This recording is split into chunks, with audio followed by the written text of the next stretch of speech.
लोकतंत्र बचाने को युवा तैयार, 2027 में होगा बड़ा बदलाव। अरविंद गिरी, मुजफ्फरनगर। समाजवादी युवजन सभा के प्रदेश अध्यक्ष अरविंद गिरी ने कहा कि देश और प्रदेश में लोकतंत्र को कमजोर करने की कोशिशें हो रही हैं, जिसके खिलाफ समाजवादी कार्यकर्ताओं को एकजुट होकर संघर्ष करना होगा। उन्होंने आरोप लगाया कि भाजपा सरकार की नीतियों से किसान, नौजवान, मजदूर और महिलाएं परेशान हैं तथा जनता 2027 के विधानसभा चुनाव का इंतजार कर रही है। मुजफ्फरनगर आगमन पर समाजवादी पार्टी कार्यकर्ताओं ने प्रदेश अध्यक्ष अरविंद गिरी का जोरदार स्वागत किया। इसके बाद उन्होंने ग्राम बागोवाली बाईपास पर समाजवादी पार्टी के पुरकाजी विधानसभा अध्यक्ष संजीव आर्य द्वारा आयोजित विधानसभा समीक्षा बैठक को संबोधित किया। बैठक में संगठन की मजबूती, बूथ स्तर की तैयारियों और आगामी विधानसभा चुनाव को लेकर विस्तृत चर्चा की गई। अपने संबोधन में अरविंद गिरी ने कहा कि प्रदेश में लगातार पेपर लीक की घटनाओं ने युवाओं के भविष्य को संकट में डाल दिया है। महंगी शिक्षा, रोजगार के घटते अवसर और आरक्षण व्यवस्था पर बढ़ते सवालों ने युवाओं में निराशा पैदा की है। उन्होंने कहा कि भाजपा सरकार की नीतियों के कारण बेरोजगार युवाओं की बड़ी आबादी खड़ी हो गई है और किसान मजदूर भी आर्थिक संकट का सामना कर रहे हैं। प्रदेश अध्यक्ष ने आरोप लगाया कि लोकतांत्रिक संस्थाओं को कमजोर किया जा रहा है और जनता की आवाज को दबाने का प्रयास हो रहा है। उन्होंने कहा कि लोकतंत्र को बार बार कमजोर करने की कोशिशों से समाज के विभिन्न वर्गों में आक्रोश बढ़ रहा है।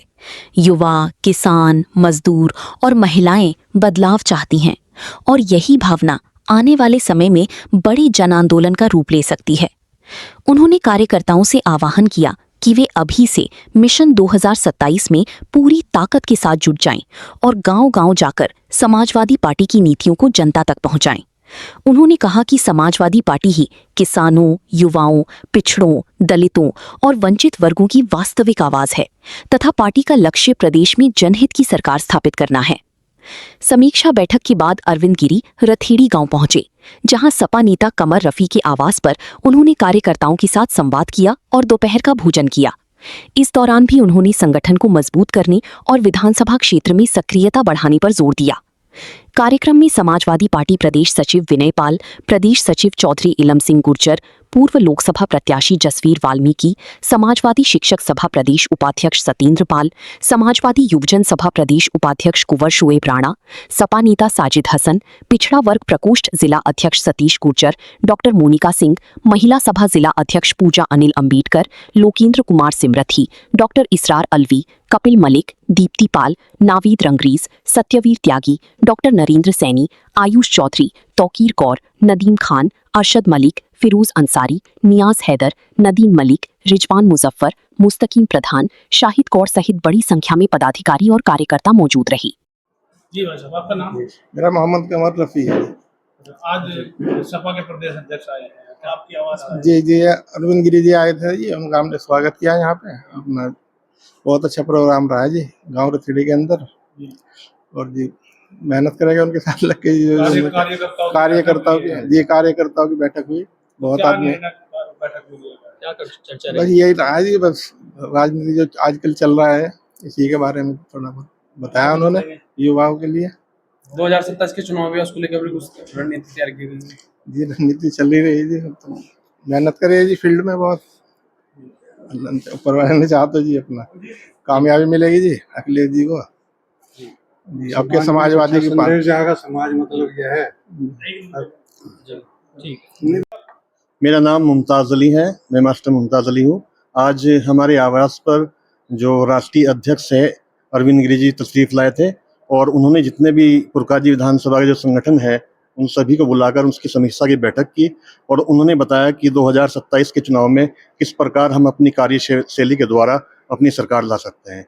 उन्होंने कहा कि आज देश को बहुत ज़रूरत है कि आपस में भाईचारा को बढ़ाया जाए, जिससे हमारे देश को नई तरक्की मिले और विभिन्न प्रकार के अच्छे कार्य हो, जिससे हमारा देश आगे बढ़े।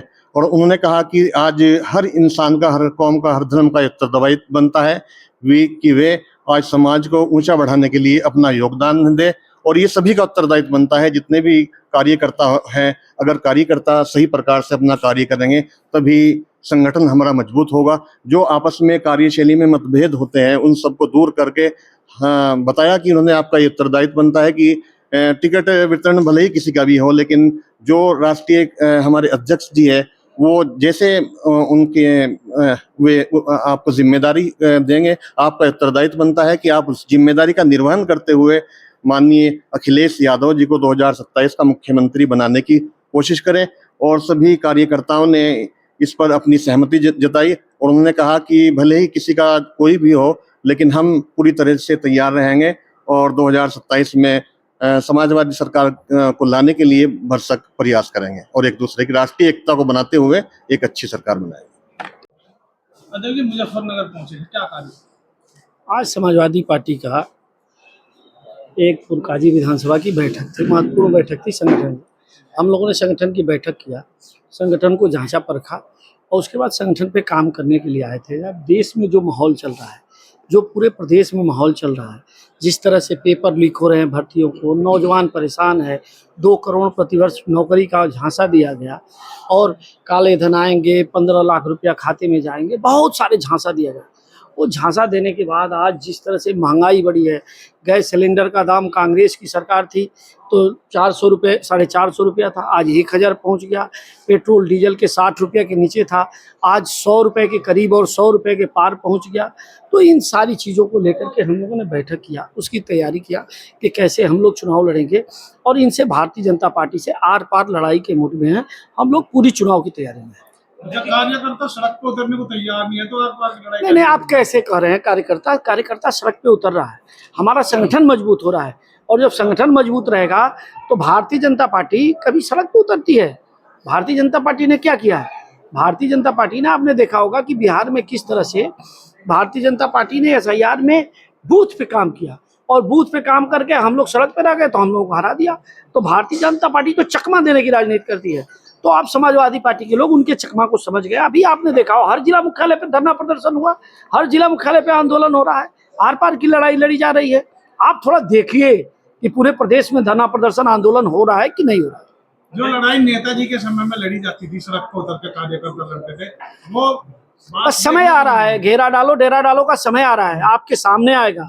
हमारा संगठन जमीन पे मजबूत रहेगा तो घेरा भी डालेंगे, डेरा भी डालेंगे और डाल करके कलेक्ट्रेट घेरेंगे, आर पार की लड़ाई लड़ेंगे। अभी आपने यहाँ बगल में नहीं देखा अभी किस तरह से कश्यप पे का मर्डर हुआ था, उसमें हमारी सांसद गई और सांसद गई तो सांसद को गिरफ्तार कर लिया, तो धरने पे बैठ गई, थाने में बैठ गई धरने पे। आप देखिए ना, हमारे लोग लड़ रहे हैं, उनसे लड़ाई लड़ रहे हैं और बूथ पे भी काम कर रहे हैं, दोनों काम करेंगे। हम भारतीय जनता पार्टी के चकमे में आने वाले लोग नहीं हैं। अखिलेश यादव जी की बेटी के लिए अपशब्द लिखे गए हैं सोशल मीडिया पर, पूरी तरह से उसे लगा है, तो क्या कहेंगे? ये तो सबसे बड़ी शर्म की अगर किसी के लिए बात है तो उत्तर प्रदेश के मुख्यमंत्री अजय सिंह बिष्ट और योगी आदित्यनाथ के लिए है।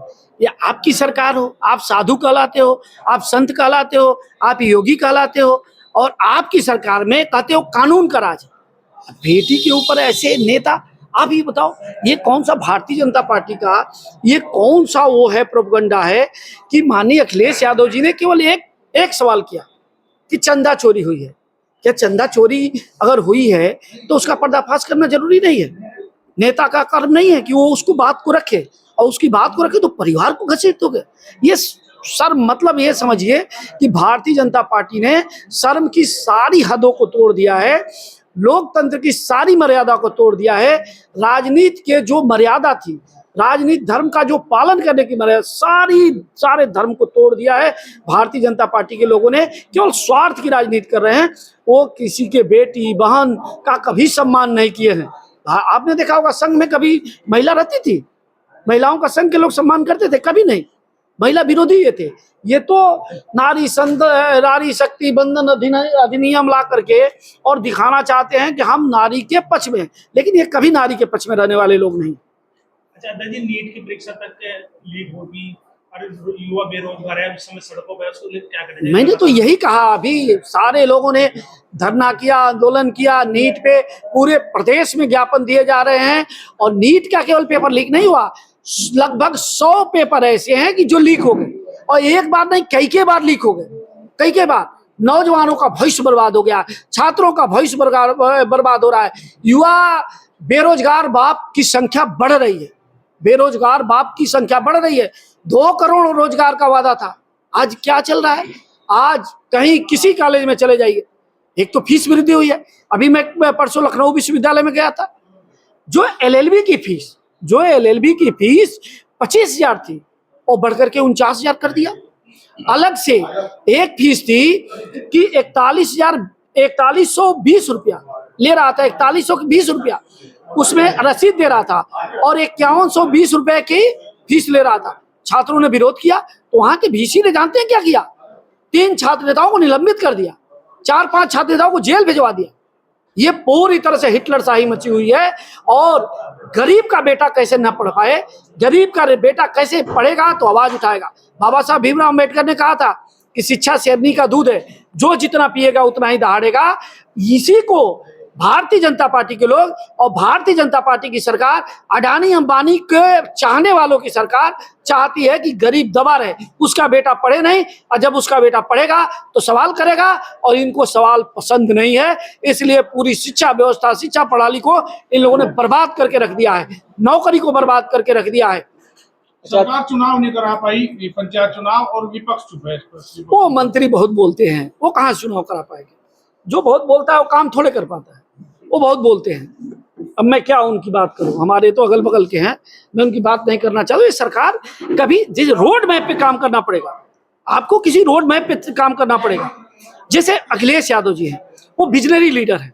वो अगर एक्सप्रेसवे बनाएंगे तो वो देखेंगे कि एक्सप्रेसवे पे गाड़ी कहाँ खड़ा होगी, वहां पे शौचालय बनेगा तो शौचालय पे क्या क्या इंतजाम होना चाहिए। अभी आप आगरा से लखनऊ चले जाइए, उसका जाइए तो उस एक्सप्रेसवे को देखिए, देखने के बाद उसका जो शौचालय बना है उस शौचालय को देखेंगे तो वहां गाड़ी खड़ी करने की 100, 200, 500 गाड़ी भी हो जाएगी तो जगह है। अभी पूर्वांचल एक्सप्रेसवे पे चले जाइए, उन्होंने कहा भ्रष्टाचार हुआ, ये हुआ, वो हुआ, और उसके एक्सप्रेसवे पे आपने एक्सप्रेसवे बनाया और जो शौचालय बना उस रोड पे अभी देखिएगा 6 महीने बाद एक्सप्रेसवे पे जाम लगेगा। और उसका कारण बस ये होगा कि अपरिपक्व राजनीति।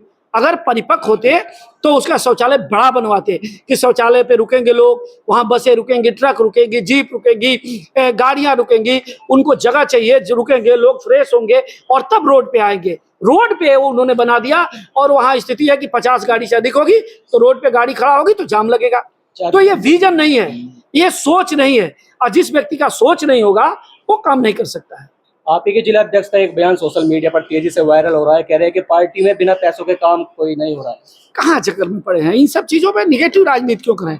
पॉजिटिव बात करिए, पॉजिटिव बात करिए। विकास पे, कैसे विकास होगा इस पे बात करिए। बच्चों को छात्रवृत्ति कैसे मिलेगी इस पे बात करिए। आप लोकतंत्र के चौथे स्तंभ हैं, आपकी तो जिम्मेवारी है। पेपर लीक हो रहा है, इस पे आपने सवाल किया, कितना अच्छा सवाल किया, कितना अच्छा लगा। हम बोल रहे हैं, आप सवाल कर रहे हैं, जब आपको जनता सुनेगी कहेगी देखिए कितना अच्छा पत्रकार है, कितना बढ़िया सवाल किया है, छात्रों के लिए सवाल किया है, नौजवानों के लिए सवाल किया है, किसानों के लिए सवाल किया है, बेरोजगारों के लिए सवाल किया है, तो आपका थोड़ा इमेज और बढ़ेगा। ये जो बड़े मीडिया घराने हैं, जो अडानी और अंबानी की गुलामी करने वाले हैं, तो ये लोग हमसे ये सवाल नहीं करते हैं। सीजेपी आई है, सीजेपी को लेकर क्या कहेंगे, क्या कारण है?